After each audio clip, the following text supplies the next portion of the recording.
from the heart of Dubai, where tomorrow is being built today, to the world. Welcome to the CTO Show with Mehmet. Here, we redefine technology and reimagine possibilities.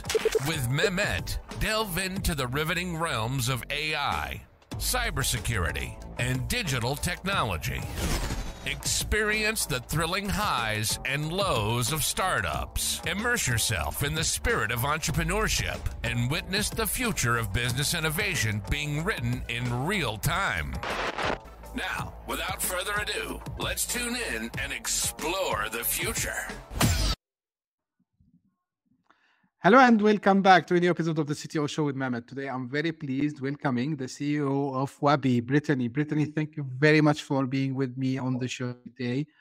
The way I love to do it is I keep it to my guests to a little bit give us his introduction and the journey and why you started Wabi.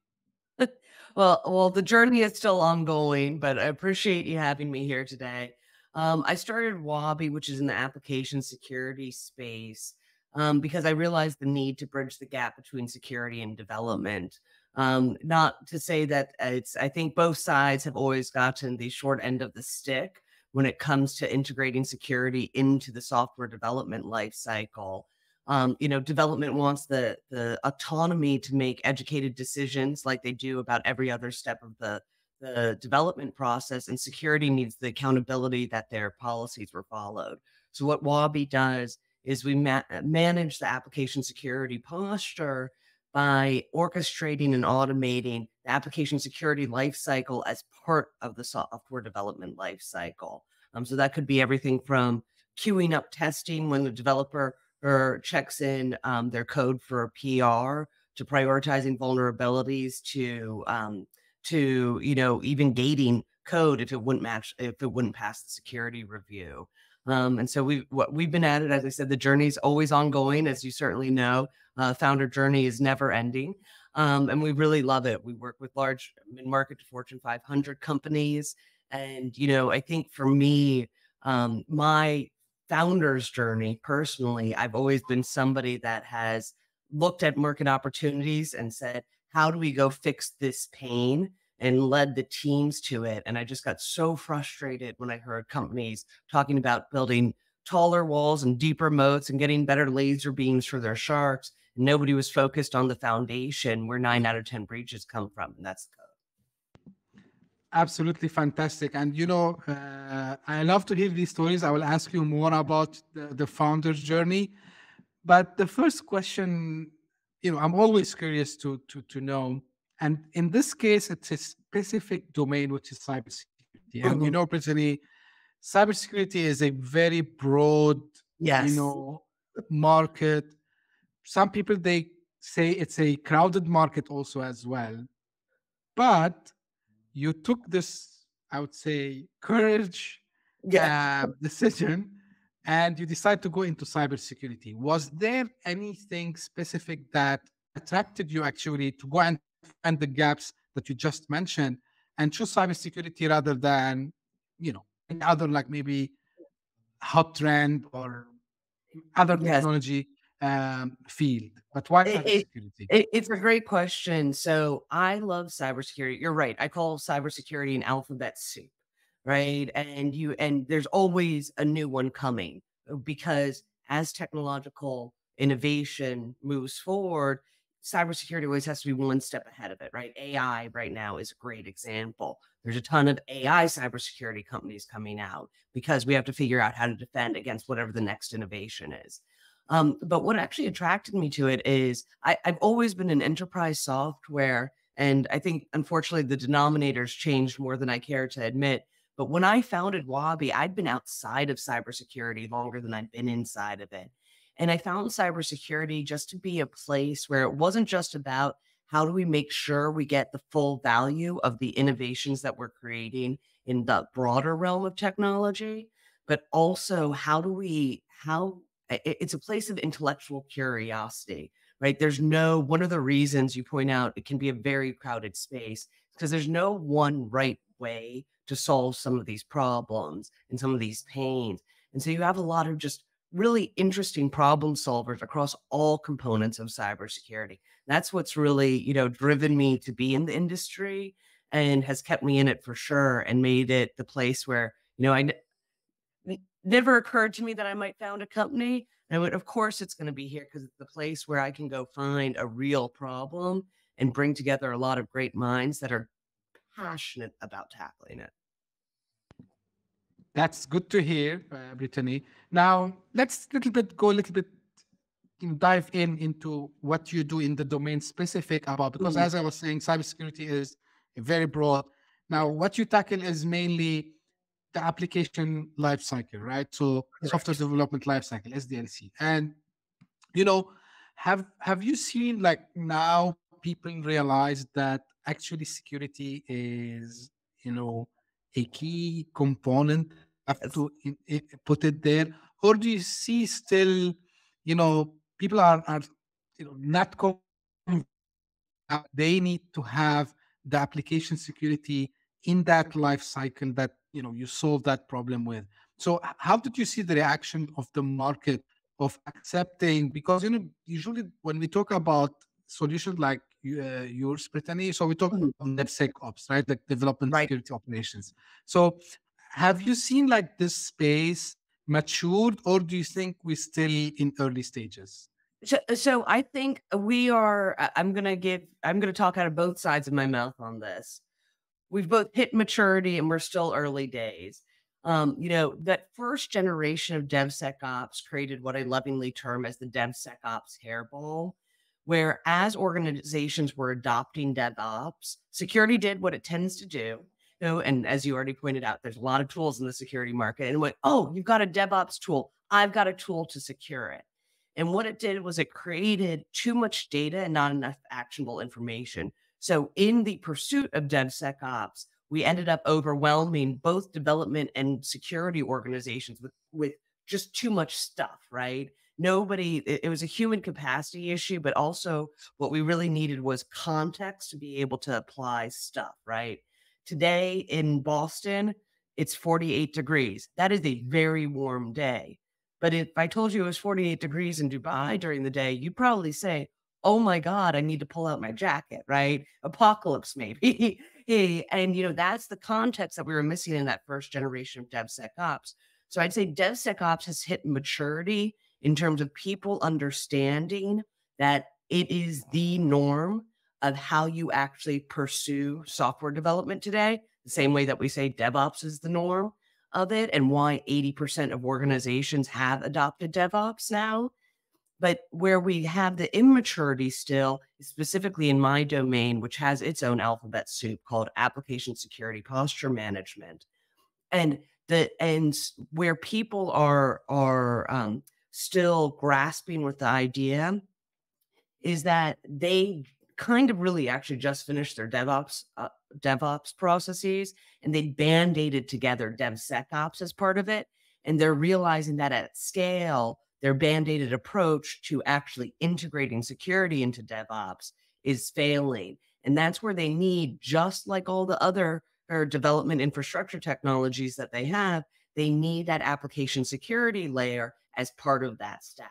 If anything, good application security posture management probably looks a little bit more like a DevOps platform than it does your more traditional cybersecurity platform, because it's about understanding what the application security process is for a very specific application, and then deploying, automating, and orchestrating that process. And that's where we're seeing the market have just 5% of adoption when we closed out 23, but it's going to hit 40% by 26, because they realize that this isn't just a cyber risk, this is a project delivery risk.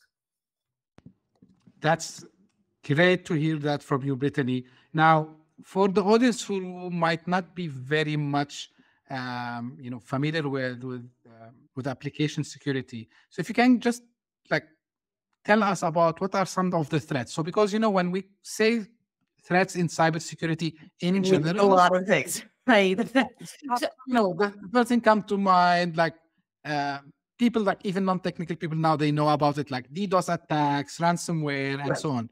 When we talk about your domain, so what are the major threats And if you can tell me how you help organization actually to prevent and protect from it. It's a great question. So traditionally, and people aren't wrong about this, but traditionally people go, vulnerabilities are application security. And those vulnerabilities, like I think still today, we haven't had a major pure application security breach since Log4j. Those vulnerabilities are the opportunities that adversaries have to access the code and propagate another kind of attack. It could be DDoS. It could be just purely exploiting the vulnerability to access data.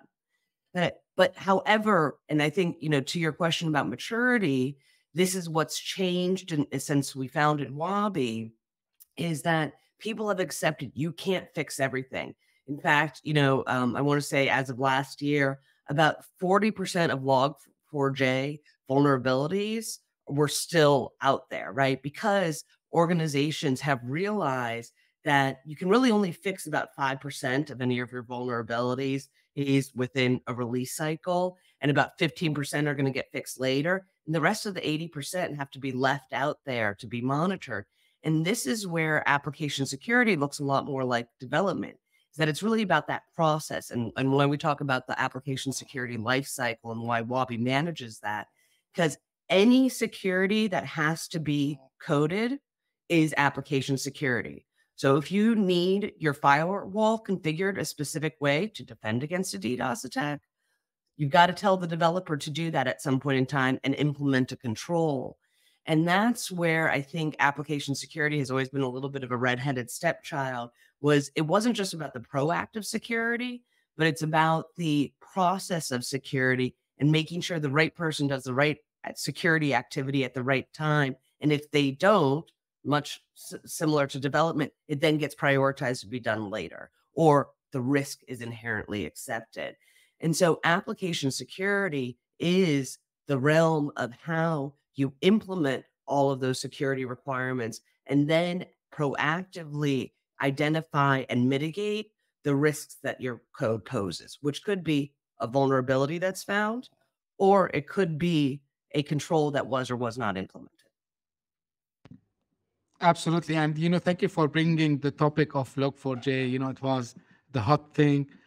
And, it's one of the great examples that cybersecurity is a more complex than, the simple things that we just discussed now, because here you have the supply chain and, this is part of the supply chain that can be inside the application. So I love when I hear thought leaders like yourself, Brittany, talk about this, because I think we need the awareness. Yet there is a myth. Tell me if it's a myth or we're going to bust this myth now. Especially when I personally speak with developers, so especially if they are doing still in the early stage, they are doing like an MVP or something like this. You tell them about, okay, I think you should secure this way. And even might not be directly, related to the core functionality of the application. It's like, just for example, okay, have you secured it like from authentication perspective? Oh, okay, we're going to do this. If we're going to focus on the security now, this is going to like make our lives miserable because we're going to spend more time. Is this a myth, or is it like really something they have to focus on? It is something that they have to focus on. And this is where, and really actually what Wabi was born out of, it's not fair to tell developers that security is their job and make them wade through 5,000 pages of policies to figure out exactly which security thing they have to do at this time. If we could make all developer security experts, we could fix our 3 million and counting cybersecurity professional shortage, right? That's not the problem. The problem is that we have to find a way to make sure, I'll use exactly your example because I talk about it all the time, right? Your security requirements for some beta project are going to be very different than your security requirements for your crown jewel. Yes, you want, in some beta project, you want to get that prototype out there. You want to you want to make sure people are trying that, and maybe it's not working with real data. Versus that crown jewel, you're willing to slow down on. This is why we actually talk about terms of application security in terms of delivery risk, not just breach risk. And so what's your priority? What is an organization's priority on getting that beta thing out? That's speed. That's pure raw speed. Make sure the developer knows that, and that maybe you're telling them the correct security thing to do as part of the feature requirement. That's what our platform does. But you're not actually going to block the PR if the scan hasn't been completed or something. You're just accumulating the record of it. Versus you get to your crown jewel and you want to make sure every step of that application security program and requirements has been completed, because that creates bigger problems for you down the road, right? Right now, we work with the telco.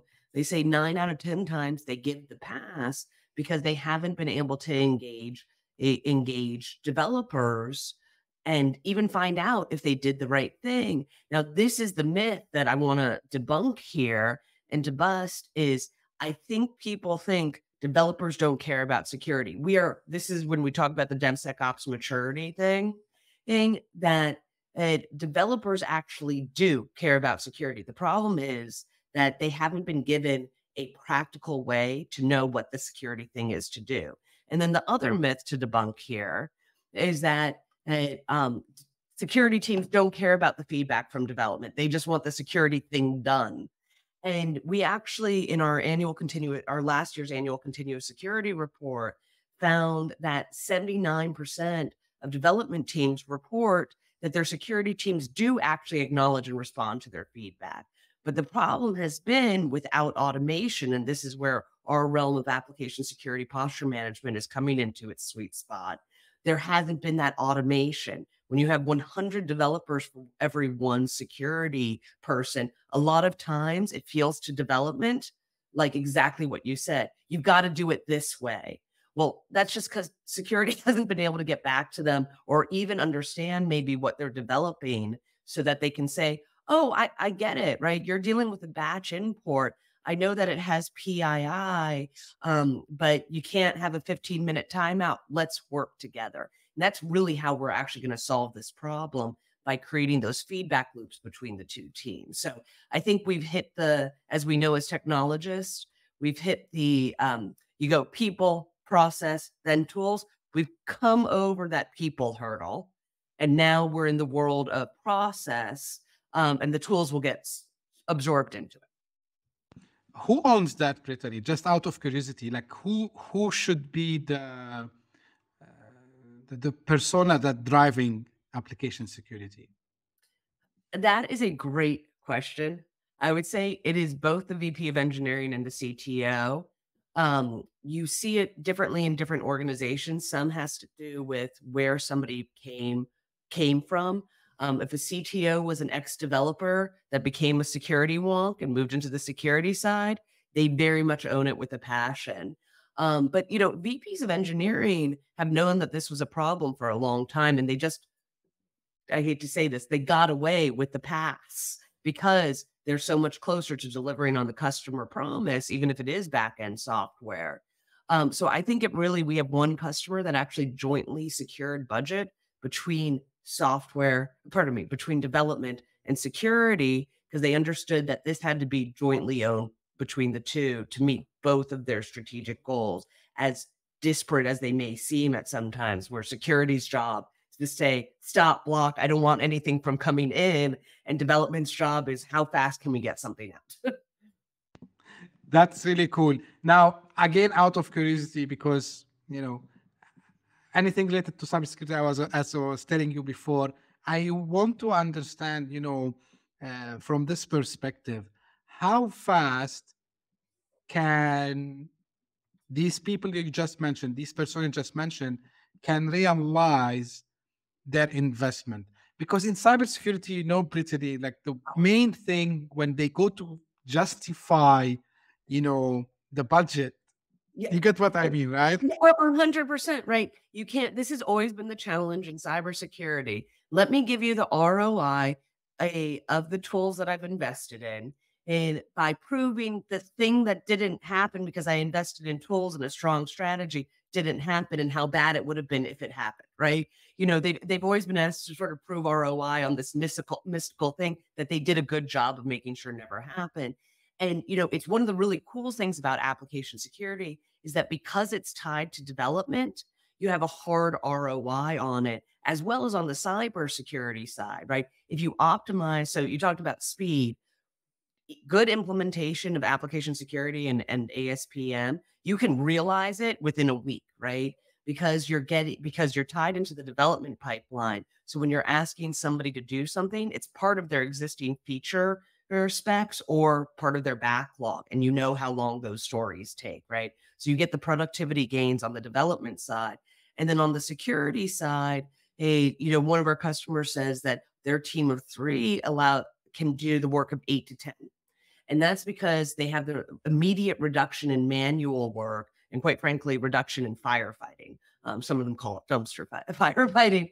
And so that's the really cool thing about application security, is that because we're not tied just to reduction in breach, right? We actually rarely talk about reduction in breach. It's sort of implicit in the fact that if you're doing good hygiene by running a good application security program, and fixing the right vulnerabilities at the right time, you're less likely to get breached. It's really actually now tying to those same metrics that development has always relied on, which is project delivery. And that's a huge win for both sides. And it makes the story of why security is important so much more tangible for both sides of the equation. Yeah, this is exactly the answer I wanted to hear from you, Brittany. Good. I promise you didn't pay me to say that. No, because at some stage I was sitting on the other side where I was pitching, and this is what the customers want to hear, right? So they want to hear, something that can justify. They are convinced, but of course they need to go maybe sometime to the upper management, to the board, maybe sometime if it's a bigger project. You know what I mean, right?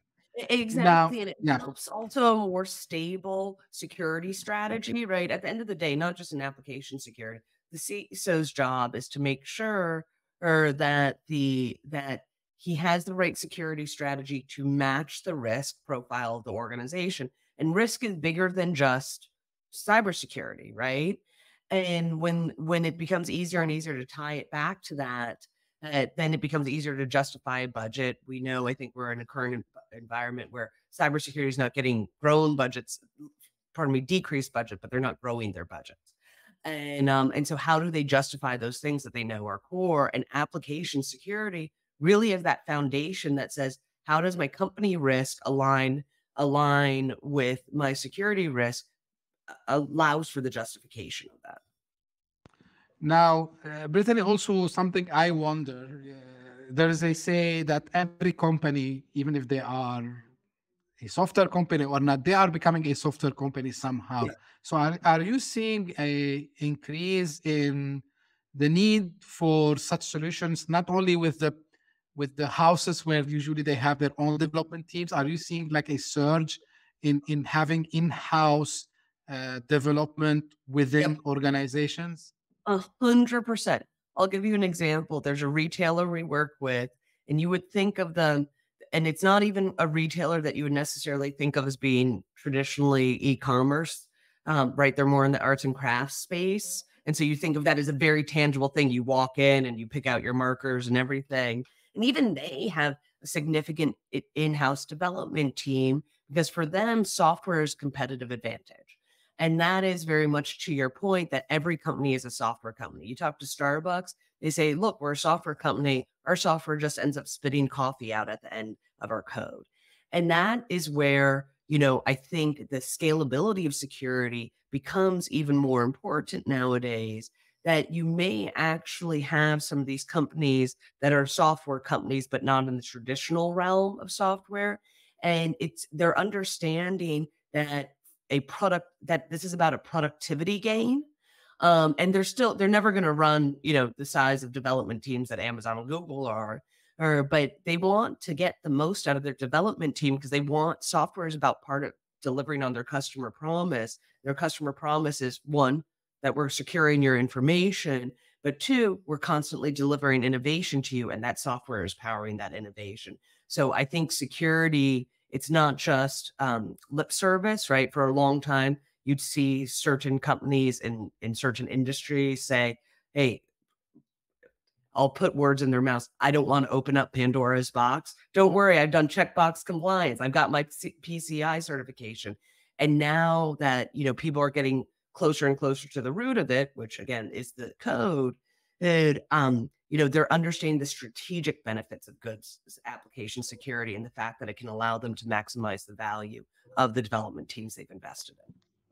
That's good news to hear, because we need more of this awareness in the market. And speaking about the market, and this is something I found out when I was preparing. So, in a short time, considerably, Wabi was named in the Gartner hype cycle for that. So this is a great milestone. And I think when you see like the analysts, the Gartners, the IDCs, the Forsters talking about this. So this is also help Brittany in increasing the awareness for the need for such solutions, right? Exactly. It's one of these things, and we can talk about it. I talk about it actually with our development team very often because they're part of helping us prepare and making sure we're on time when we have to go present. And, it's so important. You highlighted this about cybersecurity. It's a crowded space and across the whole realm of it. And it's so important, the research that these folks do, because the pain is out there, right? They didn't need a paper. Organizations did not need a paper to be written about the pain. What they need is guidance on, there is a solution out there. And, Wabi was really a pioneer in this space because I wanted to make sure when the market was ready, right? When we were sort of at that crest of the market, we had the best solution on the market. And so we were ahead of it. And I couldn't tell you how often, even 2 years ago, we'd call somebody and they go, I had no idea that I didn't just have to build this in Excel, right? Like maybe I might have had this conversation even 6 months ago. And, and they didn't know. And this is where, both the research that's being done by the Gartners and the IDCs, as well as their ability to bring together the broader trends of a market and define it and say, there is a solution for your problem. Do not suffer alone. It's really helpful to an organization like ourselves. And, and it gives us something to push back on, right? We would argue that there's a lot of folks that are just in the risk-based vulnerability management space that are in ASPM. And, it having that swim lane is so critical to helping organizations actually solve their problems, even though sometimes it crowds it more. That's also great to hear. Now, Brittany, you touched base a little bit on AI at the beginning. Mm-hmm. The question I'm asking for anyone who's in this space, especially founders like yourself, we know that also the bad guys are using AI, Yes. right? So how are you seeing in the domain you are in, us, the good guys, we can leverage AI and other emerging technologies, but mainly AI because it's the mainstream everywhere now. So how you think AI can help more into securing this space, and how you're planning, or maybe you started to leverage AI in your own product? Yeah. So I think there's two sides of this. Ooh, excuse me, I just knocked out my phone. Can you see me? Yes, don't worry. Okay. This will Sorry be about that. No worries. So my power cord was loose and my whole system just went down for a second. So we see it from two sides, right? The obvious win across all industries with AI is productivity gains.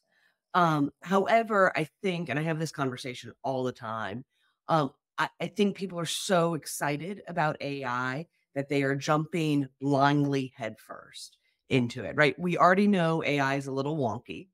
And then on top of it, to your point, no different than how you have adversaries when there's a single vulnerability, all trying to attack just that vulnerability. Well, what do you think the adversaries are going to do now? They're all going to, if you're Googling how to protect against a certain kind of vulnerability, what do you think the adversary is doing? Figuring out your game plan in advance. And personally, one of the things we did immediately was roll out a policy that said, hey, look, if you are willing, it's the equivalent of something that you would go search for. I live in Excel, so I'll use Excel as an example, right? Hey, somebody has always built the Excel formula that I want to use. So why create it when I'm doing something complex when I can go find somebody else's inspiration? great. So for our development team, if you want to go use AI to give you inspiration, that's fine, but you absolutely cannot paste your code into it. And, you know, the reason is very simple. A lot of these AI rules actually take control of your code. It becomes another place that your code can become exposed. So I caution people to say, use AI with temperance. We even actually saw some burnout early on, right? It was like cool for 6 months. And we're coming back, right? Figuring out the right way to integrate it into our own processes. But from a security perspective, I think this is where now more than ever, to capture the good while protecting against the bad, you really have to understand the context of your applications, right? So it could be back to your early example of, hey, we're doing some kind of prototype project. We want to get it out quickly. That may be fine to use a bunch of AI code. But as the application advances in terms of risk profile, that's where you then need good application security and the orchestration of it to make sure that the right controls are being put in. Because by the time you get to your crown jewel, you probably don't want a ton of AI generated code, if any at all, in there. And then you're going to have different layers of AI security tools on top of that as well, to scan, to make sure it's not something that had accidentally been put into AI. So I think that's where you have to address both issues at the same time. Yes, we do want to use AI in development for productivity gains, but we're going to have to gate it. And we have to know when the right times are to gate it. Because overall, if we think about the philosophy of DevOps, it's not just about speed, it's actually about efficiency. And the earlier you learn something, the more efficient you can be to get something out so you don't have a surprise at the end. I think, to me, that's the so-called problem of AI, and how we can best defend against those guys that are sitting in AI going, how do I attack this vulnerability? Right. So I think that's really, I look at it very wearily. I'm very aware of it, and I look at it very wearily for that reason. But it brings a lot of, the AI security tools are also still very young. And this is where process is really going to have to play a big part. Yeah, absolutely. And, you know, like, I'm fan of, for example, focusing more, and it's the core of the DevOps, actually. Focus more on automation rather than focusing on AI, because, you know, automation became, unfortunately, in my opinion, underrated with the big, you know, this hype around the AI. Of course, I'm not saying AI, don't use AI. I encourage people to use AI as well. But when I share anything, I say, think automation before you think AI, because it's like, start with automation, then try to add the AI thing to it. You know, we were talking with one of the analyst firms that you just mentioned, and they were reviewing their results from their latest survey about what everybody wants in their application security tools. And guess what? They wanted AI. And I said, like, can we have an honest conversation here? Did I miss a transition? And did everybody get that automation and orchestration in place to actually maximize their teams? They said no, but they want AI. So for us, one of the things that we've looked at AI from is really almost more of that. In our product, we specifically call it guided decisions. And I talked about, we can't make developers or security experts overnight, and nor should they be, right? Because their specialty is development, right? And a security person's specialty is security. And so really for us, the role of AI is, how can we make the Sabi is our AI bot. You know, how can we make Sabi more and more helpful? And, you know, I've always said we're the guardian angel on their shoulder, help them understand why they have to do something. Oh, it's not just that Wabi prioritized this vulnerability and it's in your backlog now.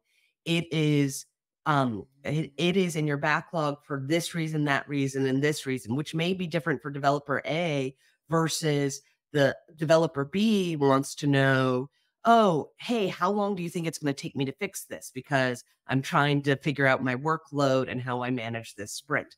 And that's really where we can give more of that guided intelligence. And I think that's where, again, we're both on the same page here. You got to have that automation and orchestration in place first, because otherwise you're just going to end up with a big AI hairball instead.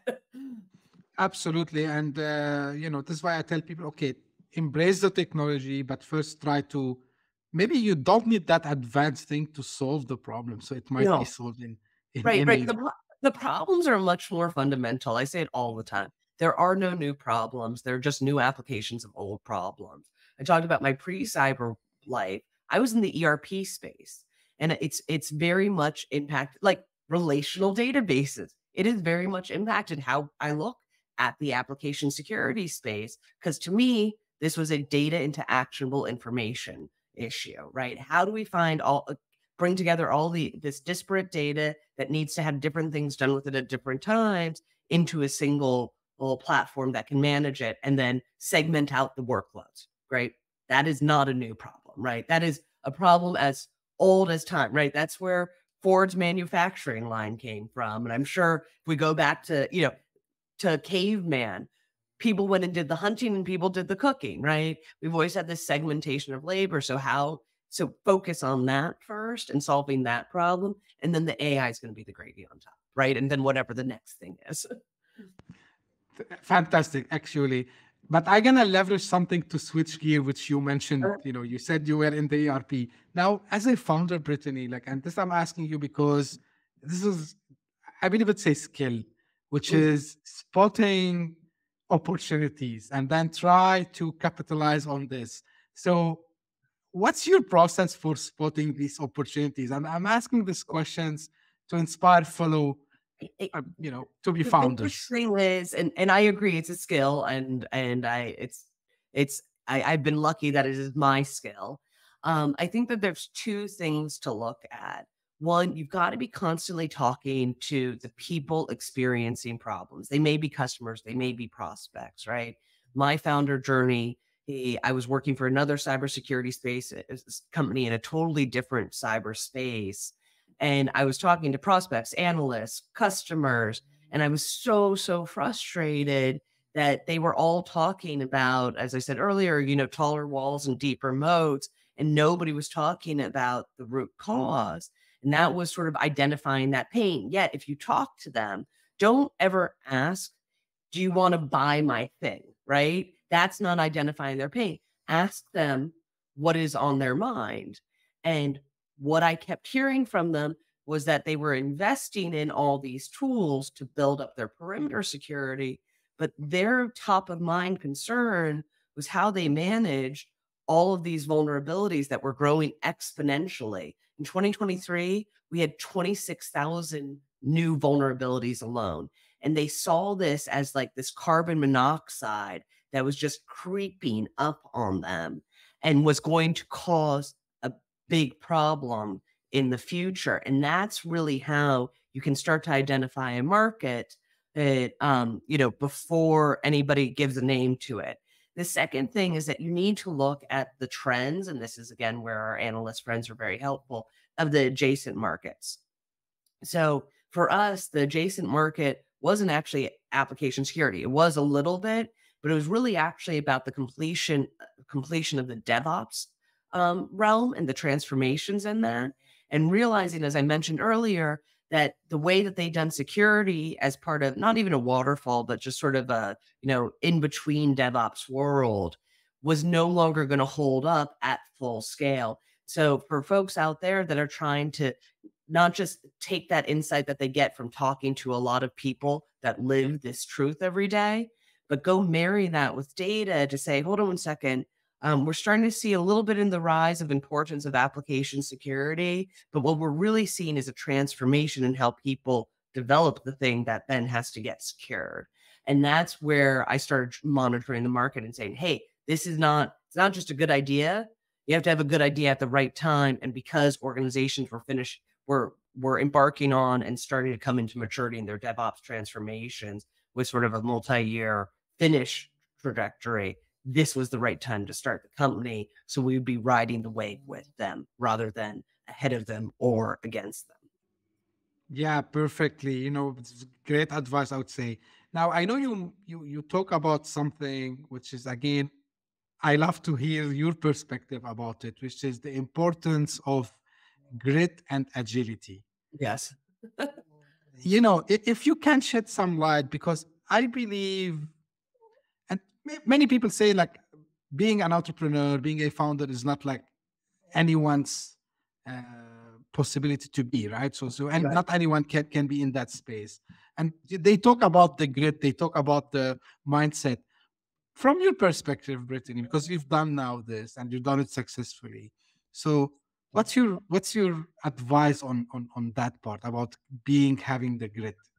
Yeah. So the first thing is, and while I am thrilled that entrepreneurship and startups and everything has become part of the common lexicon in our society, not just in technology, it has also become glamorized in the realm of Hollywood.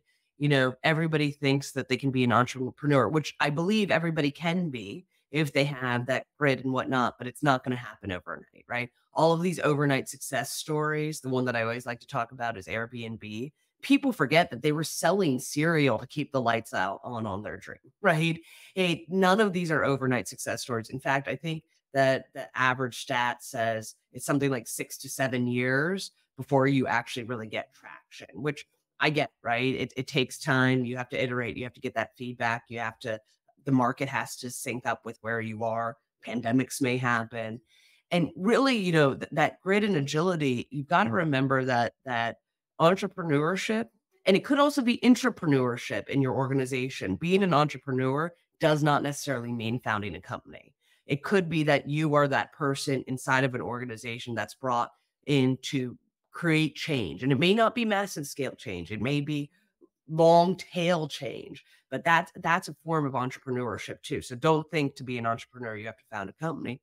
But the defining quality of being an entrepreneur and why you need this grit and agility is that entrepreneurship is the only place that overachievers go to fail 99% of the time. And you've got to be prepared for that ride and okay with it, because what you're going to learn from each of those failures allows you to move forward in achieving whatever that goal is. And I think that's really what anybody that wants to get into this world, whether they want to found a company or they want to just be an agent of change in the organizations that they work in, they've got to remember that it's not all going to be smooth sailing, because what you're doing is you're pushing against the status quo. And you have people that may not like that, but it's also hard to bring people in on your vision.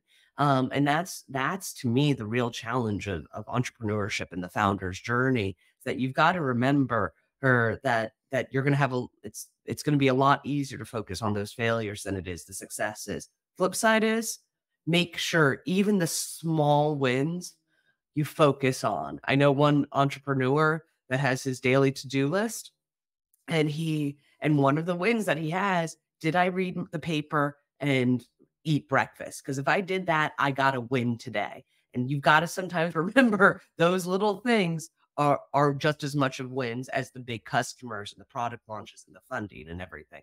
Because that meant you were taking time, maybe even for yourself. And that's just as important in the realm of founding too. So just be prepared for the journey. Absolutely. Just to highlight about two things you mentioned, how true and 100% right they are.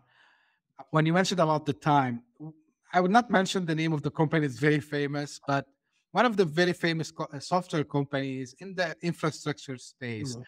I was telling one of my friends, do you know that this company was founded in the mid 1980s? He said, Yeah. no. He said, no way. I said, yes. But it took them almost 10 years maybe to just have some traction. And even they pivoted a little bit and said, wow, I never knew this. I said, yeah, because it's not an easy thing. The second thing I want to add on what you said, Brittany, about, you just gave the right word. For me, entrepreneur or intrapreneur or whatever you want to call, or entrepreneur even, is about not accepting the status quo. And, this is why some people, they always tell me, okay, you always work in corporate. I said, yeah, but I was always the guy who's challenging the status quo. Like, of course, I had the chance to work with startups who were just starting operation in my area here in Dubai and the Middle East. And, I was acting like doing everything. I was the pre-sales guy. I was the sales guy. I was the marketing guy. So nevertheless, it's challenging the status quo because, the question I ask, okay, I'll just give you an example. Why this frame is like this? Why we cannot like change something to make it better, right? So to me, this is, entrepreneurship. It's Yes, pushing, it's not just challenging the status quo, it's pushing people out of their comfort zone, right? For anybody absolutely. in your audience that's familiar with the traditional growth matrix, right? What it is that it's always hard to move away from the cash cow, right? That cash cow pays your bills, keeps people employed, keeps you as a big brand name. But if you want to continue to be relevant, and here I am in the Boston tech space, and I'm sure a bunch of people have read Innovator's Dilemma, right? Boston lost its role as the original Silicon Valley because we had companies that kept focusing on the cash cow rather than chasing the next rising star. And that's really the role of folks like yourself and me, right? I was you as well, right? And I never thought, it was so funny when I founded a company, I always say, I never thought I'd be a founder. I always thought I'd be the person that came in and grew it and everything. And they said, of course, Brittany, you were a founder. You've been doing this for companies yourself. You just finally did it for yourself. And so it's really about, there's two sides. One, you have to make people feel uncomfortable. And in an organization, and that's okay, right? Like, are you actually, it could be prospects, it could be your own company, whatever it is. Are you actually doing this the right way? Nobody ever wants to admit that they're doing it the wrong way. It's like, no, I eat healthy. Of course I do. Well, what'd you have last night? Oh, well, I had some fried food, but that's the exception. It's fine. It's fine. It's okay. But the other thing is that you have to bring them on the future journey. And I think that's the real magic of an entrepreneur and intrapreneur, to say, imagine this next phase of life. The last change that you made was so wonderful. Imagine if we can make that even better. Sometimes that may be going off in a different direction. There's a big company in our space that's selling their software assurance practice right now. And it's really interesting. We don't begrudge them for it. In fact, we think it's because they realize the high value of software assurance and application security that they know this is the right time for them to separate it out from the business. And, and that's where you can't be afraid of the unknown. I think that's really how it sums up, right? It may not be a clear road to the unknown, but you can't be afraid of it. Yeah, absolutely. It's having the courage to take the unknown road, but their compass would be, I think what you're explaining, Brittany, is the purpose that they are after. Like, what is their end goal, whatever you want to call it. Like, I like to call it purpose. I like to call it, like some people, there are different names, but it's their purpose, their why, Exactly. Exactly. It's the purpose, it's the mission. And I say that that's critical, right? Look, you even talked about I know exactly what company you're talking about in the infrastructure space. And I could give you a bunch of NASDAQ darlings today that have very similar stories that are in the double-digit billions, market cap. And it was 10 years before they were relevant. But that mission, that purpose, that why is so critical because it's going to make sure everybody's beating towards the same direction, even if that direction changes a little bit, right? I think for a bit, talking about the glamorization of startups, that the term pivot became too, like, yesterday I was doing, I've met one founder. Yesterday I was doing educational AI, and today I'm doing office meeting booking. That's not the same mission, right? That was, right? Because if you don't have that mission, that means you're not actually working towards solving a pain. And the tides are going to change. There could be storms along the way, but if everybody has that mission, they're rowing in the same direction in the boat together, and you'll get there on the other end, no matter where the roads took you along the way. Absolutely. Now, Brittany, before we close, I like to ask this question, and I ask specifically when I have founders with me on the podcast. If you think about one piece of advice that you wished you knew before you started, what that would be, and this is something in a different way, what the piece of advice you keep to your founders with? So the piece of advice that I wish I'd known before I started was that investment in prioritizing my own time as a founder has an exponential return for the company. I think especially founders, you said it yourself, right? You were a man of many hats, right? Founders tend to be a little bit of that because we're used to, if we're pulling together the pieces of the puzzle, sometimes we have to solve the pieces of the puzzle ourselves. And there's this feeling as a founder that all my money needs to go to X spot, right? Therefore, I'm going to deprioritize myself because I can do it. I can do marketing. I can do back office, whatnot. What you don't realize is that every hour that your time isn't going towards setting that purpose, helping your team, working with customers is actually a drag on the business. And so go and find, and I think especially we really leverage great fractional and remote talent. Go and find that person that is going to be your wingman. And do not let an investor dissuade you, right? Someone will go, oh, you don't need a COO or an ops person or an EA. Whatever's going to help fill that hole for you is going to maximize your value to the company. And some of it is also going to mean that it's going to free up free time for you as a human. Because if you don't take that time to do the things that are still important to you, you are not performing for the organization.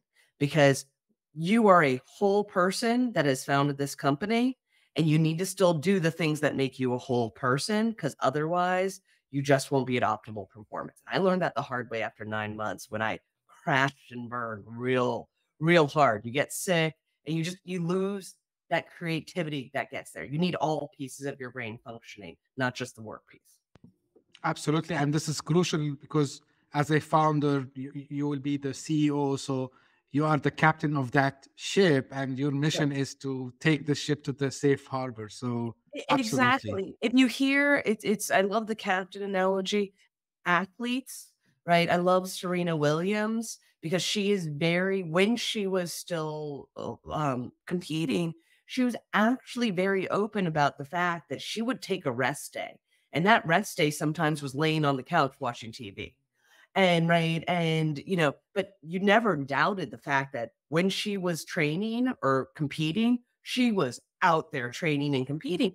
And some days she go, I just need a rest day to be on the couch. And I was like, that is really the model as founders that we should be following, because somebody early on, were like, how many hours a week do you work? You're like, of course you're working 24/7 on this because your brain's going on it all the time. It doesn't mean that you shouldn't take time to go do something else. Like a lot of books talk about it, but I don't think we talk about it in our founder community enough to say you got to take care of yourself to be able to take care of the business. Absolutely. Brittany, final question, where people can find more about you and of course about Wabi. Well, please don't hesitate to reach out to me on LinkedIn. I'm easy to find there. Or if you want to find out more and have more conversation about the application security and application security posture management space, you can reach us at www.wabisoft.com. That's Wabi with 2 B's. And please reach out, just say why you want to chat. I always love to have these conversations, and I'm happy to continue it with anybody out in your audience. And I appreciate that you giving me the chance to meet your audience. Oh, my pleasure. By the way, don't worry. Every URL you mentioned would be in the show notes, so we'll make the audience lives easier. Brittany, I love these conversations, not because of the technology. Of course, it's very important, but because also to show, what's the story behind. And, the story behind Wabi, very obviously, it's mission-driven.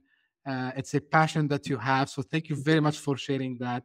And it's good also that we made very, maybe in a shy way, awareness about application security and DevSecOps. So I hope people will benefit from it. And as you mentioned, if someone is interested to learn more, they can reach out to you and to your team as well. So if they are interested in learning more about Wabi.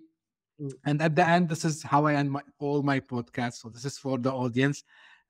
If you discovered this podcast by luck, or if someone just sent you the link and you get to this episode, thank you very much for passing by. I hope you enjoyed the conversation. If you did, please subscribe. We are available on all the podcasting platforms, and we are available on YouTube also as well.